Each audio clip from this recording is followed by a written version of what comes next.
जी पहला आपका एमसीक्यू था क्वेश्चन नंबर 1, सॉरी यहाँ पर 2 है, I think 1 is missing there. अच्छा चलें देख लेते हैं इसे। If y of t is equals to dx by dt which of the following statements are correct। तो यहाँ पर कोई चीज मिसिंग है, तो आई थिंक यहाँ पर फिगर मिसिंग है। चलें इसको लेफ्ट कर देते हैं, नेक्स्ट पर आ जाते हैं। अच्छा जी आपका नेक्स्ट क्वेश्चन है कि if y is equals to 2 raised to power x then इसका डेरिवेटिव क्या होगा। बिल्कुल सिंपल सा है, कोई इसमें मुश्किल से नहीं है। ठीक है, आपने सिंपल आपके पास y is equals to 2 की पावर x आपको गिवन प्रोवाइडेड है। ठीक है, अब आपने क्या करना, सिंपली आपको पता है कि जो वैसे अगर हम एक्सपोनेंशियल का डेरिवेटिव लें तो वो क्या आता है, वो आपका एक्सपोनेंशियल ही आता होता है। ठीक है, एक्सपोनेंशियल का डेरिवेटिव एक्सपोनेंशियल होता है, फर्दर आप उसका ले डेरिवेटिव। अच्छा तो यहाँ पर अगर आप इसका डेरिवेटिव लेंगे तो आपके पास डेरिवेटिव में क्या आ जाएगा, ये सेम एज इट इज आ जाएगा। ठीक है, ये आपके पास सेम एज इट इज आ जाएगा, और उसके बाद है ना इसका आप नेचुरल लॉग भी ले लेंगे। ठीक है, ये आप इसका नेचुरल लॉग भी ले लेंगे। अच्छा तो इट मींस आपका आंसर ये वाला करेक्ट। मे बी आपको यहाँ पर जब आप क्वेश्चंस कर रहे हो तो इसमें आपको शायद कोई मिस्टेक नजर आई है, क्योंकि यहाँ पे वो 2x भी हो सकता था। ठीक है, अगर 2x था तो सिंपली इसमें से कोई आंसर भी नहीं बनता था, क्योंकि y is equals to अगर आप 2x लेते हैं तो अगर आप इसका डेरिवेटिव लें तो आपके पास ये 2 आता है, और 2 इनमें से कोई भी नहीं है। ठीक है, तो आपका आंसर क्या था, नन ऑफ दिस। तो दोनों पॉसिबिलिटीज थी। ठीक है, अच्छा जी चलो नेक्स्ट क्वेश्चन देख लेते हैं। अच्छा वो आपको कहता है भाई क्वेश्चन नंबर 7 में inclination of a line having slope this. अब वो कहता है कि आपके पास एक लाइन है जिसका स्लोप है ये, आप मुझे ये बताएं कि ये कितने डिग्री पर टिल्ट है। ठीक है ना, आपको एक चीज तो पता है ना कि m इज इक्वल टू जो आपका स्लोप होता है वो आपका tan थीटा, वो आपका होता है m is equal to tan theta, और इसी के इक्वालिटी में y2 अगर आप पॉइंट्स की फॉर्मेट में फाइंड करना है। ठीक है, x2 माइनस x1। अब यहाँ पर आप देखें उसने आपको एक तो एंगल की फॉर्म में डाटा गिवन किया, तो एक m की फॉर्म में। तो अब क्या करना है, अब आपको अब आपने सिंपली क्या करना है, आपके पास m गिवन है, स्लोप गिवन है, आपने सिंपली एंगल निकालना है। ठीक है, तो अब किस तरह निकलेगा, आपने सिंपली टेन का इनवर्स ले लेना है। आप टेन इनवर्स 1/√2 करें तो आपका आंसर जो भी निकल आएगा, अगर आप करेंगे तो आपका निकल आएगा 45 निकलना चाहिए आई थिंक, सॉरी 45 नहीं, कोई और निकलेगा आपने अगर 60 ही आई थिंक निकलेगा। वो आप खुद ही चेक कर लेंगे, क्योंकि सिंपल से मैंने आपको बता दिया है। एम आपको पता इन्वेस्ट करेंगे तो आपके पास एंगल आ जाएगा। ठीक है, अच्छा जी चलिए आपका अब नेक्स्ट क्वेश्चन ये है कि अब आपके पास सिंपल सी एक लॉजिक की बना 3 की पावर -2 एंड सेकंड नीचे है 4 की पावर -4। ठीक है, तो अब मैं ऐसा करता हूँ कि इनको पॉजिटिव करने के लिए इनको शिफ्टिंग कर देता हूँ अपवर्ड, इसको ऊपर ले जाता हूँ और इसको नीचे ले आता हूँ। ठीक है, मैं इसको ऊपर ले गया तो ये क्या बन जाएगा, पॉजिटिव 4/4 बन जाएगा। इसको नीचे लेके आऊंगा तो ये पॉजिटिव 2 बन जाएंगे। ठीक है, 4 की पावर 4 करूंगा तो मेरे पास 256 का आंसर आ जाएगा, और ये अगर मैं 3 का स्क्वायर करूँ तो मेरे पास 9 आ जाएगा। ठीक है, चलें तो इट मींस कि आपका आंसर बिल्कुल करेक्ट है। इस तरह की पेपर्स में आ जाते होते हैं, सिंपल सिंपल से क्वेश्चन होते हैं। अच्छा जी आपका नेक्स्ट है वो आपसे कहता है कि भाई दो लाइंस हैं आपके पास ए और बी जो कि हैं परपेंडिकुलर्स। मैं इसको अगर ड्रॉ करूं तो वो कहता है एक लाइन आपके पास ये है और एक लाइन आपके पास है ये। ठीक है, ये दोनों आपके पास परपेंडिकुलर्स हैं, एक ए है और एक ये बी है। अब वो कहता है कि लाइन ए का जो स्लोप है वो है 5, मैं कंसीडर कर लेता हूँ 5 है ये। ठीक है, ये 5 स्लोप, और सेकंड लाइन जो इन पॉइंट्स से पास कर रही है 5 और 1 से -5 और y से, तो इसका जो स्लोप है वो आपको वो स्लोप है ये। ठीक है, स्लोप उसका भी बता दिया उसको। तो वो कहता है कि ये जो y जो अननोन वैल्यू है वो आप डिफाइन करके दिखाएं। अच्छा, बेसिकली आप एक चीज को पहले अंडरस्टैंड कर लें कि स्लोप क्या होता है। स्लोप बेसिकली आपका कोई एंगल होगा। अगर मैं आपसे पूछूं कि यह हॉरिजॉन्टल लाइन है, इसका स्लोप क्या होगा, तो आप सिंपली कहते हैं कि सर इसका स्लोप तो 0 है। क्योंकि अगर आप इसको मैथमेटिकली भी सॉल्व करेंगे y2 माइनस कोऑर्डिनेट के पॉइंट से, तो वहां से भी आपको आंसर 0 ही मिलेगा। ठीक है, क्योंकि ये सेम हॉरिजॉन्टल प्लेन है जस्ट। और अगर मैं इस तरह की कोई लाइन ड्रॉ करता हूँ वर्टिकली, तो आप कहेंगे सर इसका स्लोप तो इनफिनाइट होगा। यहाँ पर x की वैल्यू है वो चेंज नहीं हुई। ठीक है, यहाँ पर पॉइंट्स क्या होते हैं, y2 माइनस 5 और x2 माइनस x1। यहाँ पर आप अगर आप x चेंज नहीं हुई, अगर यहाँ आई था x, तो 5 माइनस 5 वापसी 0 हो जाएगा, तो कुछ डिवाइडेड बाय 0 आपका आंसर जो होता है वो इनफिनाइट पे चला जाता है। ठीक है, अब आपने इस क्वेश्चन को सॉल्व कैसे करना है, आपको एक चीज पता होगी कि m1 ma स्लोप और अब मैं लाइन b का स्लोप इज इक्वल्स टू, अगर ये परपेंडिकुलर है तो ये -1 के इक्वल होगा। ठीक है, अब आपको एक लाइन का तो स्लोप पता है, क्या है 5 पता है, आप mb इज इक्वल टू -1/5 हो जाएगा। ठीक है, अब आपको ma का स्लोप भी पता है, क्या है पड़ा, आप इसको coordinate y2 minus y1 x2 minus x1 करें, y माइनस ये 1 बन जाएगा, y माइनस 1 डिवाइडेड बाय आपका क्या बन जाएगा -5, और -5 का क्या बन जाएगा -10। आई थिंक ऐसे बिल्कुल ऐसे ही इन -1/5 बन जाएगा। ठीक है, अच्छा, अब ये सिंपली आप इसको सॉल्व कर लें, ये आपको आंसर यहाँ से निकल आए। ठीक है, इसमें कोई रॉकेट साइंस नहीं है बहुत बड़ी, आप आंसर इसका बिल्कुल खुद ही फाइंड कर सकते हैं। ठीक है, अच्छा जी, आपका नेक्स्ट क्वेश्चन है, मैं इसको थोड़ा रेस कर देता ताकि आपके लिए क्लियर चीजें बिल्कुल क्लियर हो जाएं। तो मैं ड्राइंग्स क्लियर कर रहा हूँ जी, बिल्कुल ठीक हो गया। अच्छा जी, मैं क्वेश्चन तो खुद भी कर लेता हूँ।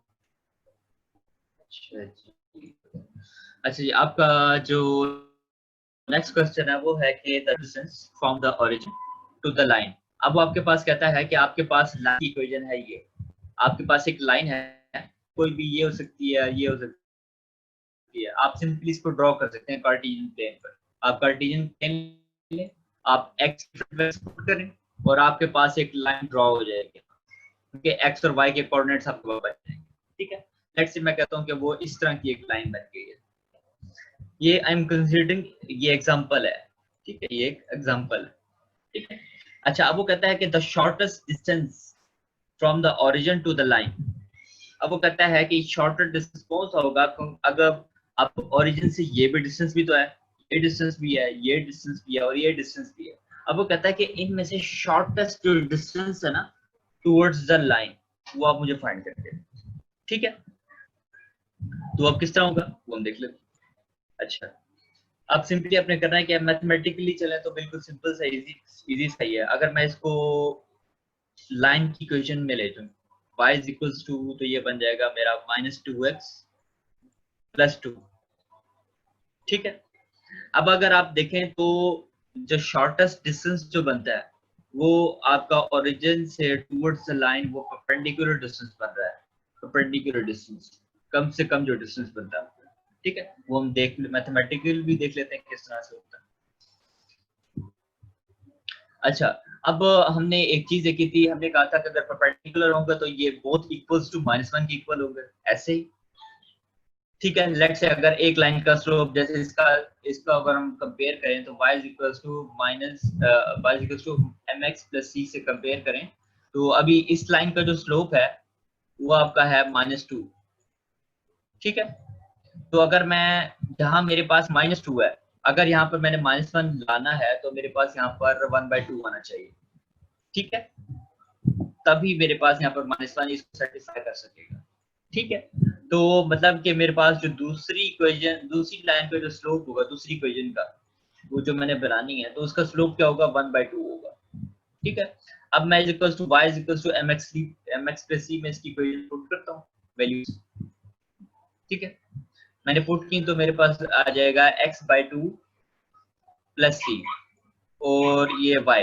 अब मैं अगर 0 पुट करूं, 0 पुट करूं, मतलब कि ये 0,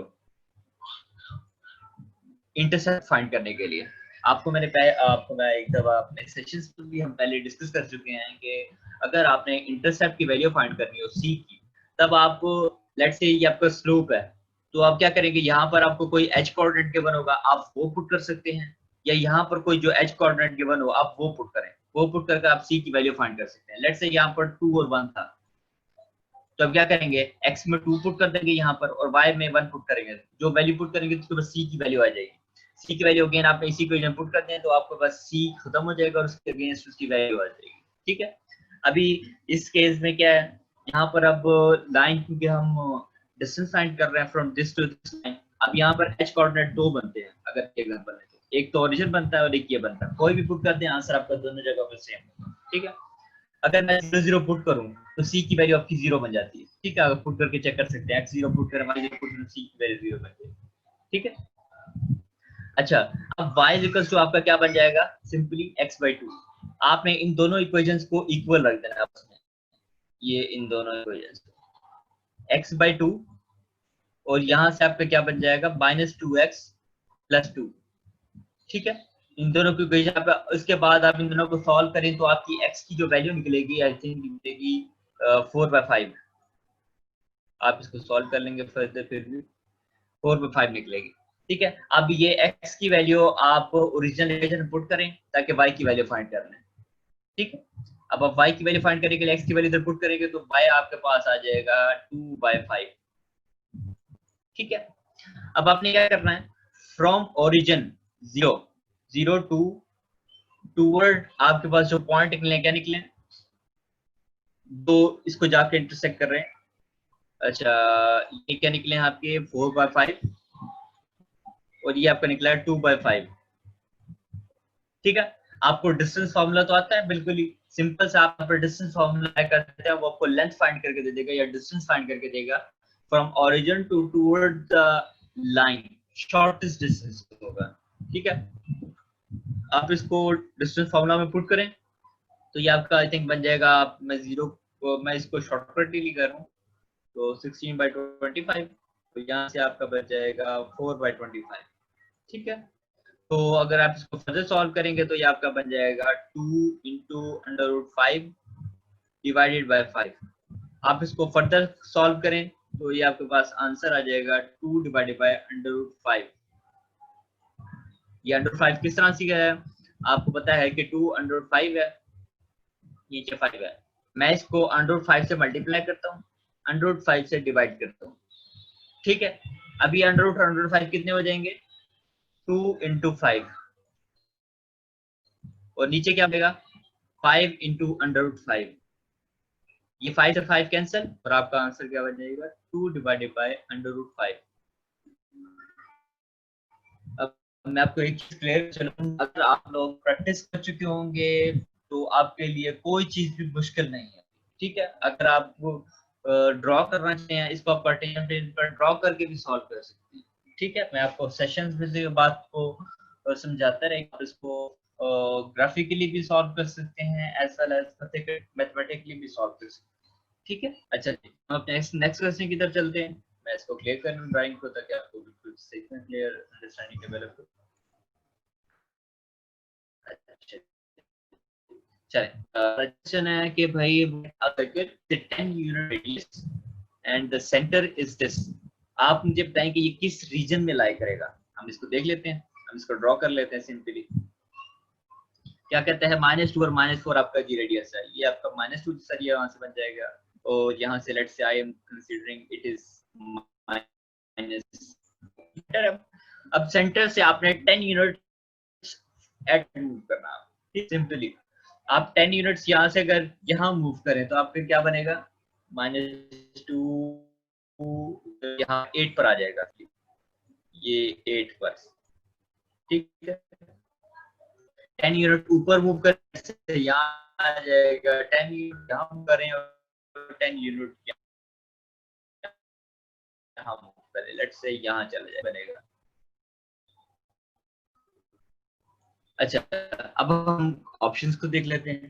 ऑप्शंस का क्या कह रहे हैं, ऑप्शंस हैं कि x लेस 0 है, जी है, y 0 है, जी है, उनका वायलेशन 0 पर भी तो एग्जिस्ट कर रहा है ना वायलेशन, लेकिन भाई हमारे पास ग्रेटर देन 0 पर भी एग्जिस्ट कर रहा है और y ग्रेटर देन 0 पर भी एग्जिस्ट कर रहा है, तो ये आंसर रॉन्ग, क्योंकि इसके इस ऑप्शन का मतलब है कि बस ये x लेस देन 0 मतलब इस साइड पर 0 पर एग्जिस्ट करता है, और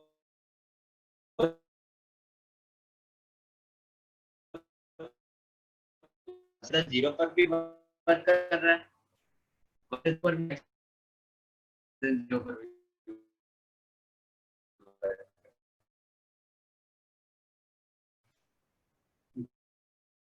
सर्कल चारों तरफ, ये कंडीशन भी रॉन्ग हो गई। इट मींस जो आपका आंसर है वो नन ऑफ दीज है, ठीक है। अच्छा जी, आज का नेक्स्ट क्वेश्चन क्या है कि अब आपने स्क्वायर रूट को सॉल्व करना है। 4 6 24, 24 और 5 कितना आएगा, 25/4 हो जाएगा सिंपली। आप इसको रूट से कैंसिल करेंगे तो आपका 5/2 बन जाएगा। 5/2 को फर्दर सॉल्व करेंगे तो ये 2.5/3 इसके वैल्यू है। इट मींस आपका आंसर करेक्ट है। अच्छा जी, चलें हम अब नेक्स्ट क्वेश्चन की तरफ चलते हैं।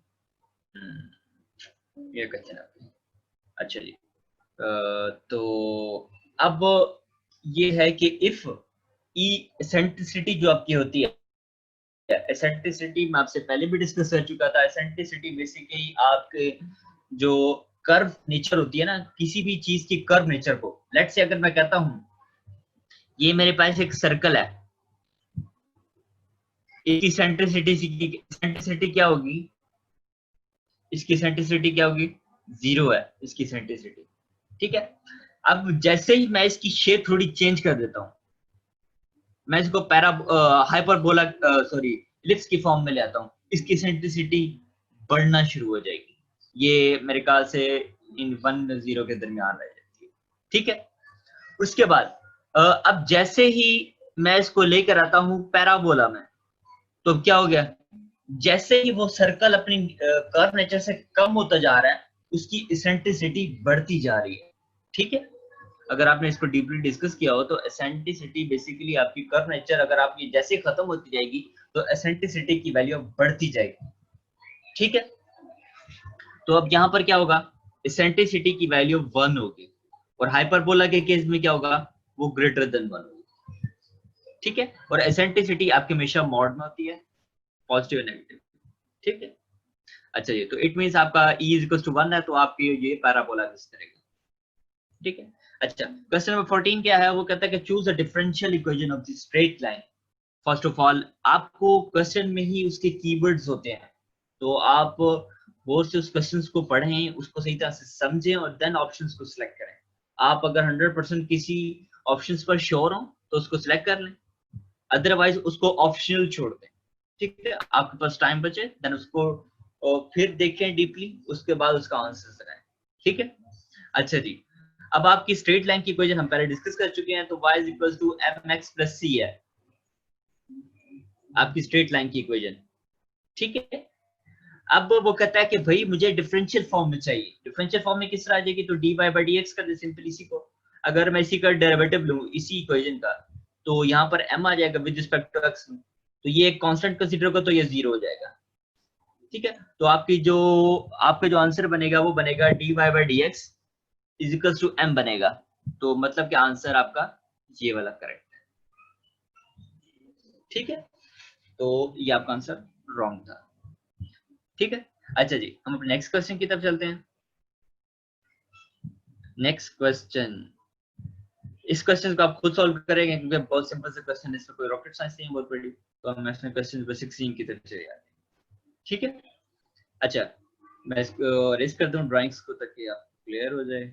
अच्छा जी, अच्छा जी, अब वो कहता है कि द इक्वेशन, आपके पास ये एक इक्वेशन है, आपने ये बताना है कि इसके एक सोल्यूशन है, इसके दो सोल्यूशन है। आप इसका बताएंगे कि इसका एक यूनिक सोल्यूशन है, नहीं है तो एक सोल्यूशन है, या एक से ज्यादा सोल्यूशन है, या कोई सोल्यूशन ही नहीं है। हम सबसे पहले इक्वेशंस की बात कर लें। आपके पास दो तरह की इक्वेशंस होती हैं, एक होती है होमोजीनियस और एक होती है नॉन होमोजीनियस, ठीक है। एक होती है होमोजीनियस, होमोजीनियस होती हैं, और एक होती है आपके पास नॉन होमोजीनियस, इसी के अगेंस्ट होते हैं, ठीक है। अब होमोजीनियस में क्या होता है, कि आपकी ये सारी जो इस साइड पर ax प्लस बी होता है ना, इज इक्वल टू बी होता है, तो बी आपका जो भी कॉलम होता है वो हमेशा 0 0 की फॉर्म में होता है। इसे आप कहते हैं होमोजीनियस। होमोजीनियस वैसे आपको नाम से ही पता चल रहा है कि 0 0। होमोजीनियस में ये होता है कि दो तरह के सोल्यूशन एग्जिस्ट करते हैं। एक होता है आपका ट्रिवियल,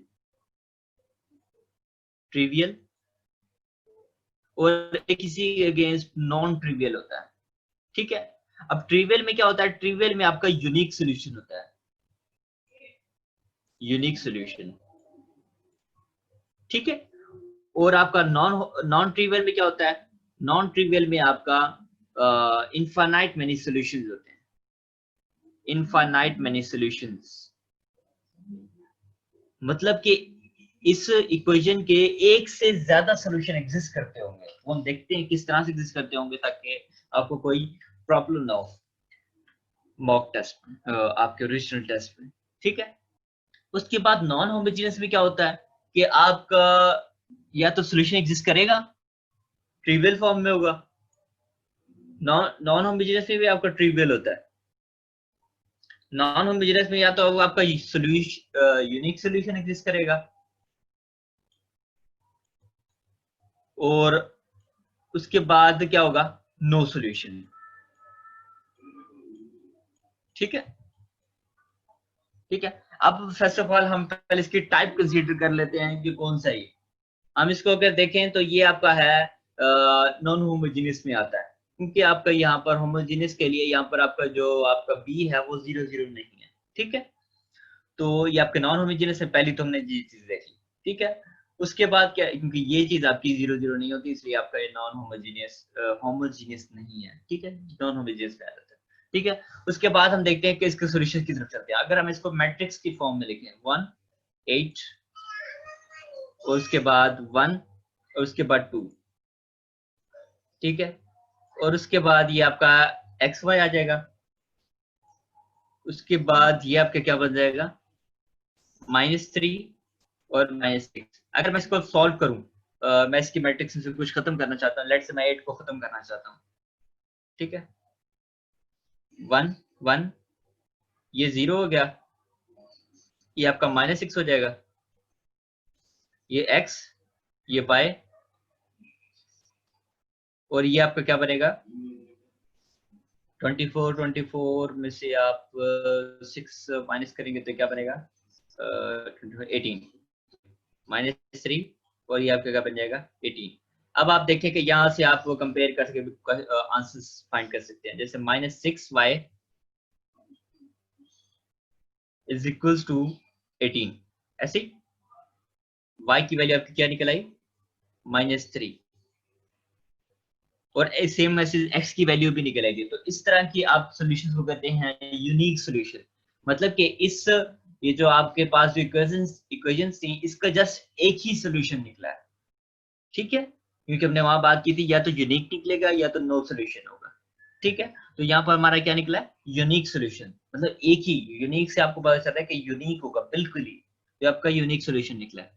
अगर यहाँ पर किसी वजह से अगर हम इसको मतलब रो ऑपरेशन या कॉलम ऑपरेशन अप्लाई किया होता और यहाँ पर 0 आ जाता दोनों एंटिटीज पर, यहाँ पर भी 0 और यहाँ पर भी 0, तो आपको ये तो पता है कि 0 can not be is equals to 18, नहीं हो सकता। मतलब आप x या y की कोई मर्जी वैल्यू रख लें, आप 2 रख लें, 3 रख लें, 4 रख लें, क्योंकि 4 या कोई नंबर 0 से मल्टीप्लाई होगा तो वो 0 ही रहेगा, तो इसलिए 0 कभी भी नॉट इक्वल टू 18 आएगा। ठीक है, तो मतलब आपका नो सॉल्यूशन बनता था अगर इस तरह का कोई केस होता। ठीक है, नो सॉल्यूशन हम लिख देते सिंपली नीचे। ठीक है, अच्छा जी, हमारा नेक्स्ट क्वेश्चन है कि if f of x is equals to x into square root x square -4, वो हमसे क्या डिमांड कर रहा है, वो हमसे ये कहता है कि भाई मुझे इसकी डोमेन बताएं आप क्या होगी। इसकी डोमेन बहुत सिंपल है, आप सबसे पहले कुछ नेगेटिव और कुछ पॉजिटिव वैल्यूज ले लें। मैं सिंपल -2 से लेकर 2 तक की वैल्यूज कंसीडर कर लेता हूँ। ठीक है, मैं इसमें -2 पुट करता हूँ, आपके पास आंसर 0 होगा। उसके बाद -1 पुट करूंगा, आप ना कुछ पॉजिटिव वैल्यू आ जाएगी। उसके बाद 0 पुट करता हूँ, 0 पुट करता हूँ तो आपकी वैल्यू कुछ ना कुछ आ जाएगी। उसके बाद 1 पुट किया, देन भी आपकी वैल्यू कुछ ना कुछ आ जाएगी, ठीक है। उसके बाद क्या है, जब मैंने +2 पुट किया तब 0 हो गया। तो ये दो एक ऐसी वैल्यूज हैं जिस पर मेरा फंक्शन 0 वैल्यू मुझे दे रहा है, ठीक है। तो मैं कहता हूं कि इसकी जो डोमेन होगी सारी रियल नंबर होंगे एक्सेप्ट -2 और 2 के। ये जो आप ये वाली ब्रैकेट्स यूज करते हैं, इसका मतलब कि आप इन दो नंबर्स को इंक्लूड नहीं कर रहे, ठीक है। तो ये आपका आंसर बिल्कुल करेक्ट है, इट मींस। अच्छा जी, आपका नेक्स्ट क्वेश्चन क्या है? मैं आपकी ड्राइंग क्लियर कर दूं। जी जी बिल्कुल क्लियर कर दी मैंने। अच्छा जी, उसके बाद जी अब हम चलते हैं। अच्छा जी, अच्छा अब आपका नेक्स्ट क्वेश्चन क्या है जी? Find the missing coordinate. अब आप मिसिंग कोऑर्डिनेट को फाइंड करेंगे क्या? एक पैरेललोग्राम है, मैं आपसे पहले भी डिस्कस कर चुका हूँ, आप सबसे पहले हम इसको देख लेते हैं क्या होता है। पैरेललोग्राम से कुछ रूल होते हैं कि आपकी जो ऑपोजिट साइड्स होती हैं, ऑपोजिट साइड्स, ठीक है, ऑपोजिट साइड हमेशा सेम होती हैं और ऑपोजिट एंगल्स भी सेम होते हैं, ठीक है। ऑपोजिट एंगल्स भी सेम होते हैं आपके। मतलब लेट से आपका ये 30 डिग्री है, तो ये भी आपका 30 डिग्री का होगा, ठीक है। तो ऑपोजिट एंगल सेम होंगे, ऑपोजिट साइड सेम होंगी, ठीक है। ये चीज आपने याद रखनी है। उसके बाद अब हमने कोऑर्डिनेट मिसिंग फाइंड करना है। बहुत आसान है, किस तरह फाइंड करेंगे? सिंपली आपने क्या करना है कि यहां से मैं ले लेता हूं, आपको पता है कि अब यहाँ पर मैं कहता हूँ कि ये एक्स वाई मिसिंग कोऑर्डिनेट्स हैं, ठीक है। मैं कहता हूँ कि ना हमारे पास ये मेरी AD है, वो इक्वल टू BC होगा। बिल्कुल सही कह रहे हैं आप, AD is equal to BC होना चाहिए, क्योंकि हम पहले बात कर चुके थे कि ऑपोजिट साइड सेम होंगी। अगर मैं इन दोनों का स्लोप लूं तो क्या आएगा? तो ये आपका बनता है यहाँ पर 4/1, और यहाँ BC करें तो ये y डिवाइडेड बाय, और x की वैल्यू क्या बनती है? x-4, ठीक है। अब आप इन दोनों को कंपेयर कर लें, y इज इक्वल टू 4 निकला है आपका बाय कंपेयरिंग से, y इज इक्वल टू 4, ठीक है। और उसके बाद x-4 इज इक्वल टू आपका क्या निकला है? 1। तो x की वैल्यू आपकी क्या बन गई? 5, ठीक है। तो आपका आंसर क्या बन गया? 5 और 4। तो इट मींस आपका आंसर बिल्कुल ये करेक्ट। अच्छा, आपका नेक्स्ट क्वेश्चन है क्या है? सेम इसी के लिए आप एंगल भी फाइंड करते हैं। बहुत सिंपल है, कुछ इसमें मुश्किल नहीं है आपके लिए। अब आप ये देखें, आपने इस लाइन से इसके दरमियान एंगल फाइंड करना है, ठीक है। किस तरह फाइंड करेंगे? आप ये लाइन लें, AD क्या है इसका, आपको पता है कि m is equal to tan theta के इक्वल होता है। आप सबसे पहले स्लोप तो इसका निकाल ही चुके हैं, 4/1 मतलब 4 आता है। तो अगर आप tan theta is equal to 4 करें और थीटा यहां से 10 का इनवर्स ले लें, तो थीटा आपके पास यही आ जाएगा 75.96, ठीक है। क्योंकि आप ये हॉरिजॉन्टल लाइन से इस स्लोप के दरमियान जो एंगल है वो फाइंड कर रहे हैं। अब अगर ये 75.96 है तो ये भी 75.96 होगा, ठीक है। अच्छा, चलो हाँ, चलिए हम नेक्स्ट क्वेश्चन की तरफ चलते हैं। अच्छा जी, क्या कहता है जी ये क्वेश्चन? आपके क्वेश्चन कहता है which of the following can not be expanded as Maclaurin series? sin x हो सकती है, cos x हो सकती है, tan x ट्रिग्नोमेट्रिक फंक्शन हो सकती है, लेकिन लोगारिथमिक एक ऐसा फंक्शन है नेचुरल लॉग वाला, ये नहीं हो सकता। आप इसको करके देख भी सकते हैं वैसे, ठीक है। अच्छा, हमारा नेक्स्ट क्वेश्चन क्या है? अगर आपके पास इक्वेशन ये है y इक्वल्स टू 8, तो वो आपसे ये कहता है कि भाई मुझे इसका डेरिवेटिव फाइंड करके दें, d⁻8। आप सबसे पहले देखेंगे क्या आता है, 8। आप इसको सॉल्व करते रहेंगे, एक दफा डेरिवेटिव लेंगे, दूसरी दफा डेरिवेटिव लेंगे, तीसरी दफा डेरिवेटिव लेंगे, चौथी दफा डेरिवेटिव लेंगे, तो इसको आप सॉल्व कर लेंगे। कोई इसमें कोई रॉकेट साइंस नहीं है बहुत बड़ी। लेट्स से अगर मैं यहाँ कहता 7 है, मैक्सिमम पावर जो x की 7 है, तो अगर आप इसका डेरिवेटिव लेते हैं, अगर डेरिवेटिव फंक्शन में मौजूद किसी पावर से ज्यादा हो तो उसका आंसर आप पहले लिख देंगे ये 0 है, ठीक है। अगर यहाँ, क्योंकि यहाँ पर 7 आप देख सकते हैं, जब उसका 8 दफा डेरिवेटिव होगा, 8 टाइम्स जब डेरिवेटिव होगा, तो आपका आंसर 0 बन जाएगा, ठीक है। अच्छा, उसके बाद क्वेश्चन नंबर 23 को देख लेते हैं। The graph of x square plus y square is equal to 0। इसका क्या मतलब है?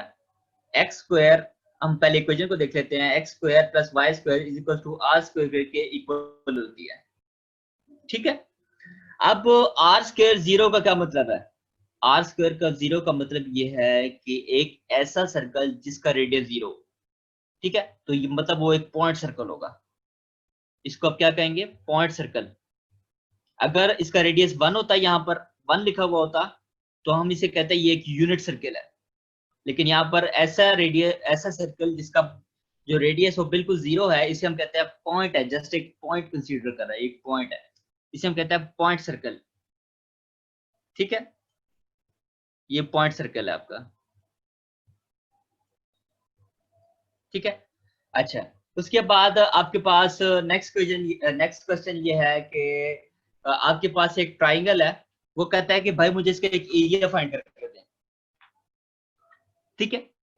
अब आप इसका सबसे पहले ये तो देखें कि इसकी तीनों साइड सेम है, तो मतलब ये एक इक्विलेटरल ट्राइंगल है, ऐसे इक्विलेटरल ट्राइंगल है ये, क्योंकि यहाँ पर भी 10 है, यहाँ पर भी 10 है, यहाँ पर भी 10 है, इसे हम कहते हैं कि ये एक इक्विलेटरल ट्राइंगल है। आप इसका फॉर्मूला भी देख सकते हैं कि इक्विलेटरल ट्राइंगल का एरिया फाइंड करने का फॉर्मूला क्या होता है, इस तरीके से भी कर सकते हैं। अगर आपको वो नहीं आता तो आप सिंपली क्या करें, यहाँ पर एक सेंटर में एक लाइन लगाएं, तो ये आपकी दो ट्राइंगल्स बन जाएंगी, ठीक है। तो ये आपकी दो ट्राइंगल्स बन जाएगी, ठीक है। अब आपको पता है कि सिंपली एक राइट एंगल ट्राइंगल का फॉर्मूला क्या होता है? Base into height divided by 2। आपके पास दो ट्राइंगल हैं, तो दो ट्राइंगल्स को ऐसे ही करना है आपने, base multiply height divided by 2। Base आपकी 10 है, हाइट आपको पता नहीं है, आप सिंपली पहले पैथागोरस के थ्रू फाइंड करेंगे, तो ये भी 10 आ जाएगी आपकी पैथागोरस थ्योरम के थ्रू, ठीक है। तो हाइट भी आपको पता चल गई, 10 इंटू 10 100, 100 डिवाइडेड बाय 2 100, यस 50 आ जाएगा। तो यहाँ पर भी 10 इंटू 10 100 डिवाइडेड बाय 2 50, तो आपका आंसर बनता है 100। तो ये आंसर आपका बिल्कुल इट मींस करेक्ट है। मतलब आपके खुद ही उसमें की इन्वॉल्व होती है, आपको क्वेश्चन में ही पता होता है कि क्या करना है, ठीक है। अच्छा, हमारा नेक्स्ट क्वेश्चन क्या है? वो एक सर्किल है। मैं नेक्स्ट क्वेश्चन में इसको जरा रिमूव कर लूं ड्राइंग को। अच्छा जी, आपके पास एक सर्किल है, वो आप कहता है कि भाई मुझे इसका सेंटर फाइंड करने कि इसका सेंटर क्या होगा। देख लेते हैं भाई, यहाँ से आप चलते चलें, ये आपका -1 है, 0 है, 1 है, 2 है, 3 है, और ये 4 है। तो यहाँ पर अगर आप देखें तो इक्वी डिस्टेंस पे कौन सा नंबर आ रहा है? इस जगह से भी, इस जगह से भी, जिसका रेडियस सेम बनता हो। अगर मैं 2 को रखता हूं, तो ये आपका है 3 4, 4 यूनिट्स इधर मूव करूं और 4 यूनिट्स इधर मूव करूं, तो ये आपका 2 आपका सेंटर बनता है, 2 0 और 2, ठीक है। आप यहां से देखें, क्योंकि पहले तो आप ये चीज देखें कि आपका जो सेंटर 0 पे क्यों बन रहा है, क्योंकि ये वाई एक्सिस पर लाई कर रहा है। जस्ट आपका जो सेंटर है, ये नहीं है कि ये वाई और एक्स दोनों के दरमियान लाई कर रहा है, मतलब इसका भी कोई कोऑर्डिनेट होगा, इसका भी कोई कोऑर्डिनेट होगा, ये सिर्फ आपका इस वाई के ऊपर लाई कर रहा है। मतलब आपका सेंटर वाई के एक्स 0 होगा इस जगह पर, और वाई की कोई ना कोई वैल्यू होगी, वो आपने देख लिया कि 2 है, ठीक है। तो इट मींस आपका आंसर ये वाला बिल्कुल करेक्ट है। अच्छा, आपका नेक्स्ट क्वेश्चन देख लेते हैं हम। अच्छा जी, ये आपका नेक्स्ट क्वेश्चन है, वो कहता है कि भाई आपके पास एक क्वेश्चन है, ऊपर आपको क्वेश्चन गिवन है कि आपके पास ये एक होमोजीनियस सिस्टम है। मैं आपको पहले बता चुका था कि होमोजीनियस में आपके पास ये 0 होने चाहिए सारे, बी में आपके बी कॉलम में। तो अब वो कहता है कि भाई मुझे इसका रैंक बताएं। रैंक, रैंक सिंपली फाइंड करने का तरीका ये होता है कि रैंक बेसिकली आप अपनी नॉन जीरो जीरो जीरोज रो को कहते हैं। आपकी एक ऐसी रो जिसमें अब जैसे फर्स्ट लीडिंग एंट्री ये है, ये जीरो नहीं है, मतलब ये रैंक 1 कंसीडर हो गया। उसके बाद सेकंड को देखें, सबसे पहले इसे आप क्या करें, इसे एचिलॉन फॉर्म में कन्वर्ट कर लें या रिड्यूस एचिलॉन फॉर्म में कन्वर्ट करें। इसके लिए आप बहुत इजी हो जाता है आपको सॉल्व करना, ठीक है। अगर आप इसे एचिलॉन फॉर्म में कन्वर्ट करें, अच्छा 2 मिनट अजान हो जाए, मैं आपसे बात करता हूँ।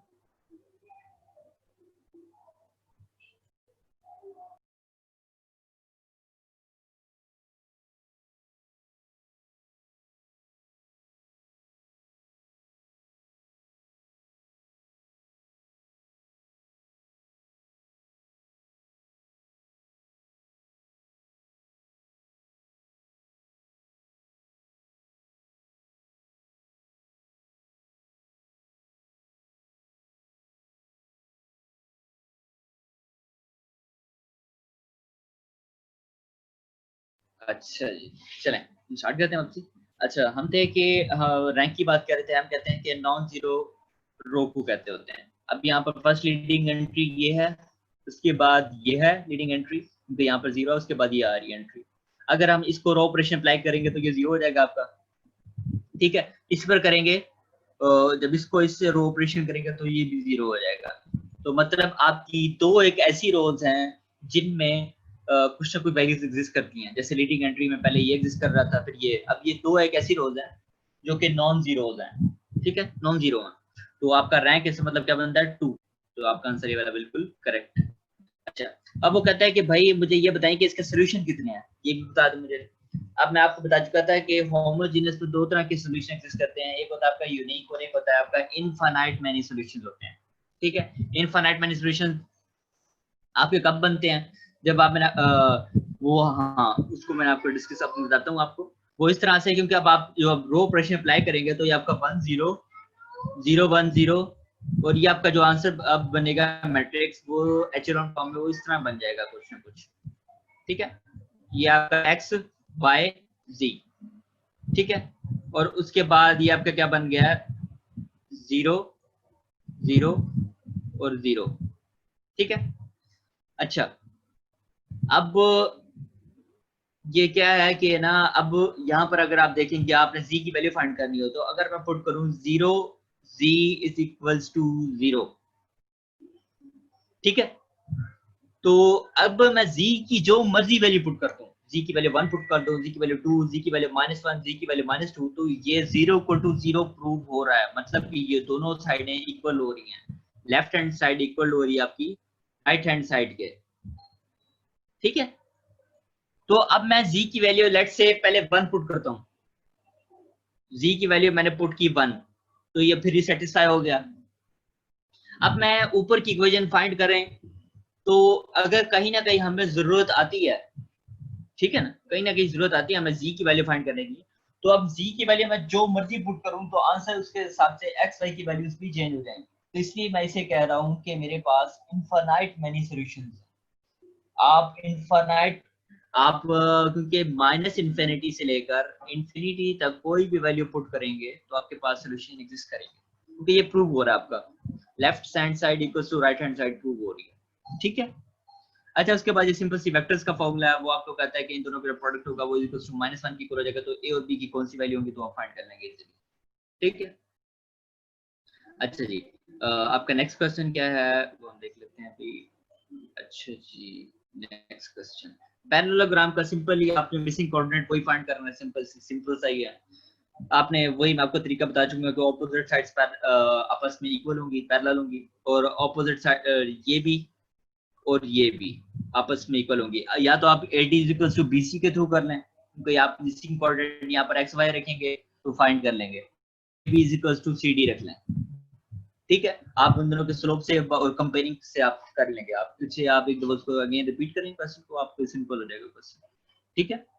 अच्छा, उसके बाद हमारा नेक्स्ट क्वेश्चन ये है कि 3 बॉयज हैं, मैं इसको ड्राइंग्स क्लियर कर दूं ताकि आपके लिए इजी हो जाए। अच्छा, अब वो कहता है कि 3 लड़के हैं और 3 लड़कियां हैं, are to be seated around a round table in a circle. एक सर्किल है, एक सर्कल में 3 लड़के हैं और 3 लड़कियां बैठे हुए आपस में, ठीक है। अच्छा, अब वो कहता है कि among them the boy x do not want any girl neighbour. अब यहाँ पर वो कहता है कि ये जो लड़का है वो कहता है कि मेरी कोई ये लड़की ना हो दोस्त, ठीक है, सही हो गया। अच्छा, उसके बाद और एक आगे कहता है द गर्ल बाय, ये बाय है आपकी और ये एक्स है, ठीक है। अब वो कहता है कि the girl by do not want any boy neighbour. अब सिंपली ना ये लड़का चाहता है कि ये लड़की हो और ना ये लड़की चाहती है ये लड़का हो, तो सिंपली क्या होगा, ये दो कैंसिल हो जाएगा, ये एक पेयर कैंसिल हो जाएगा। तो टोटल आपके पास कितने बंदे आ गए आपके पास? आपके पास 4 पर्सन रह गए वापसी, ठीक है। तो आपकी टोटल 4 अरेंजमेंट्स रह जाएंगी, ठीक है। अब वो कहता है कि बाय आपके पास 8 रिंग हैं, 1 2 3 4 5। अब आपकी फिंगर में किस तरह से आ सकते हैं वो हम देख लेते हैं। सिंपली इसमें परम्यूटेशन यूज हो रही है। आप क्या करेंगे, 8 आपको पता है कि रिंग्स हैं और 5 8 रिंग्स हैं और 5 फिंगर्स हैं। किस तरीके से आ सकते हैं? 8 परम्यूटेशन 5 करेंगे तो आपके पास आ जाएगी, 8 भी 5 करेंगे तो आपका वैल्यू आ जाएगी, तो जो भी वैल्यू आएगी आपकी, ठीक है। अच्छा, तो मैं 2 मिनट अजान हो रही है, मैं वॉइस को म्यूट कर देता हूँ।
अच्छा जी,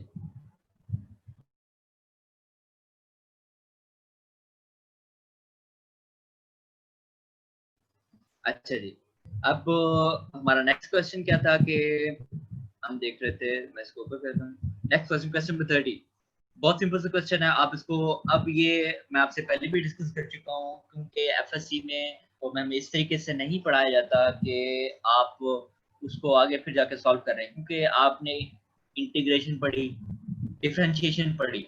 अब इन दोनों की बेसिकली ये एप्लीकेशन ही आपके एमसीक्यूज बन के आते हैं, क्योंकि इंटीग्रेशन आपका होता है कि जहाँ आपको कोई एरिया फाइंड करना हो, या मैं आपसे पहले भी अपने सेशन में भी डिस्कस कर चुके हैं कि जो आपका इंटीग्रेशन होता है वो आपका बेसिकली सम कर रहा होता है, ठीक है ना।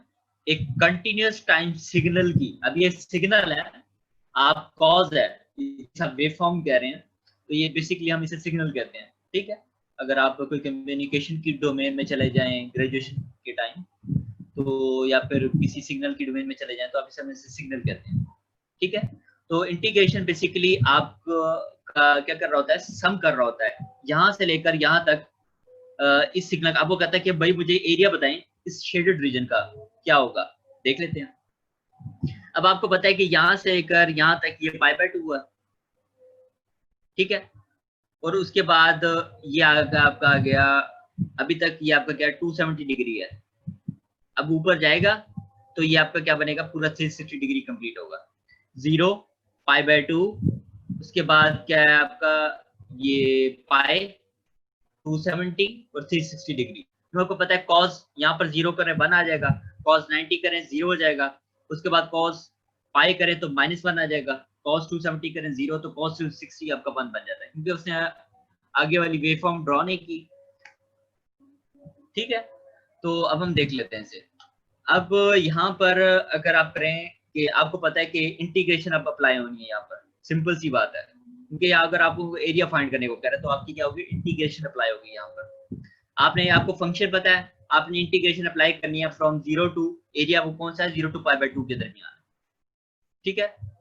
आपका फंक्शन क्या है, cos 4x, सिंपल सी बात है, into dx, with respect to dx कर रहे हैं इसलिए dx लिखा।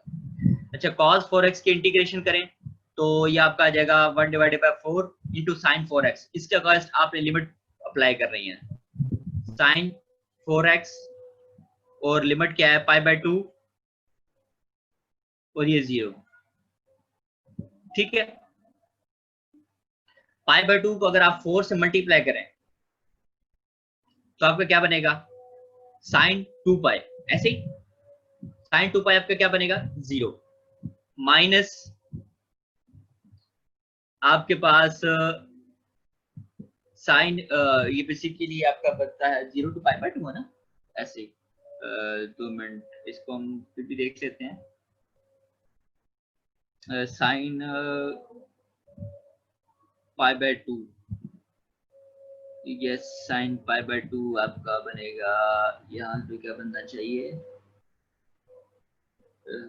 साइन पाई बाय 2 आपका यहाँ से अगर आप करें 4 पाई बाय 2 तो ये आपका बनता है 2 बाय 0 हो गया, ठीक हो गया।